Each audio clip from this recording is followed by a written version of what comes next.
Goeiedag, dis Philip van Sionsrand Kerk in Port Elizabeth en lekker om weer met jou te kan gesels. 'n Persoon het so plus minus 70.000 verskillende gedagtes op 'n dag.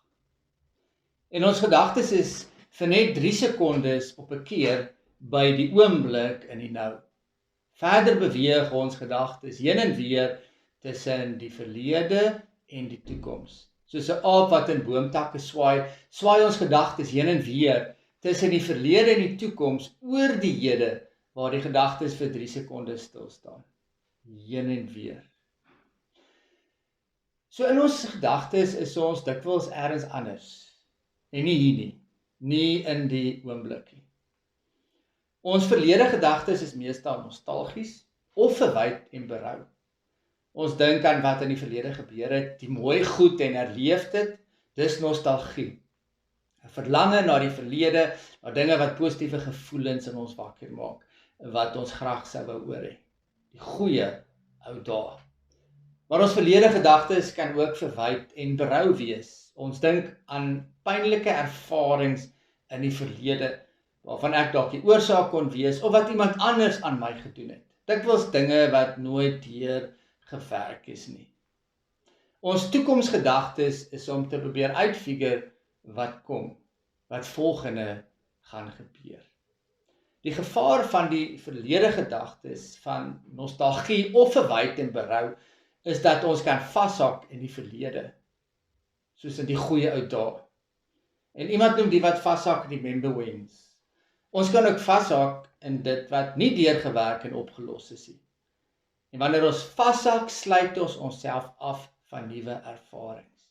Die werklikheid is dat die verlede nie verander kan word nie en dat dit verby is.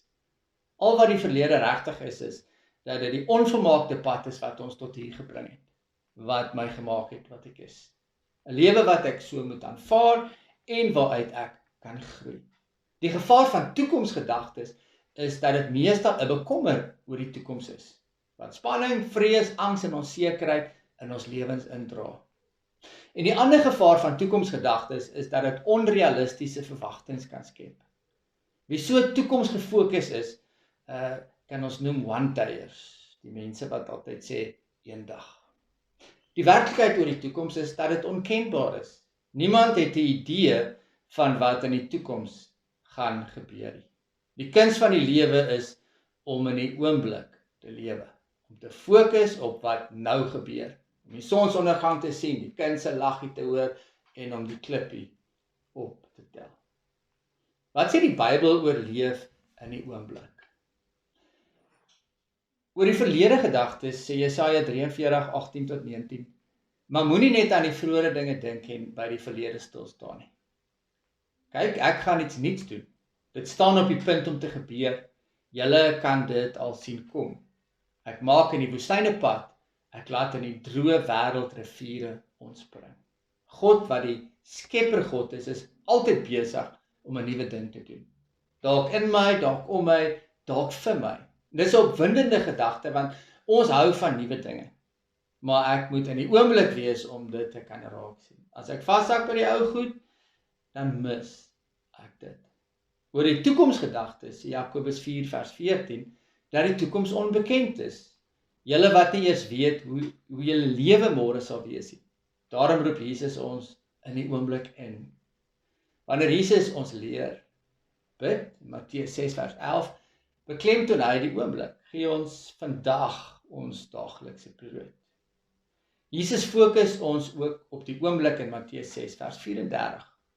In die Passion vertaling, refuse to worry about tomorrow, but deal with each challenge that comes your way, one day at a time. Die oomblik kan natuurlik ook sleg, hartseer, eensaam, tragies wees, maar steeds moet ek in die oomblik leef. Jesus roep my om in die oomblik te leef. Dan Matteus 24:42-44 sê Jesus, dat dit in die oomblik, in die nou is, wat hy na ons kom. Hy sê, bly dus waaksaam, omdat julle nie weet wat 'n dag julle Here kom nie. Onthou dit, as die huiseienaar geweet het wat 'n tyd van die nag die dief kom, sou hy wag gehou het en nie toegelaat het dat in sy huis ingebreek word nie. Om dieselfde rede moet julle altyd gereed wees, Want die seun van die mens kom op 'n uur dat julle dit nie verwag nie. Dit is in die oomblik wanneer God na my kom, wanneer ek dit dalk die minste verwag. En iemand se glimlag, en iemand se vriendelike woord in 'n lied. As ek nie in die oomblik is nie, of ergens ver in die toekoms, dan kyk ek God nou in my lewe mis. Wees in die oomblik waar God jou ontmoet, waar God saam met jou leef, waar in die gees van God in jou werk. Our past is our past. It is where we come from, but it is not where we live. Our future has not yet arrived, and truly, none of us are promised a future. All we are promised is what we have right now. The present moment is the only moment that is real. Surrender to the present moment and fully enjoy life. Baie dankie dat jy geluister het, goed gaan en die Here se seën vir jou. Totsiens.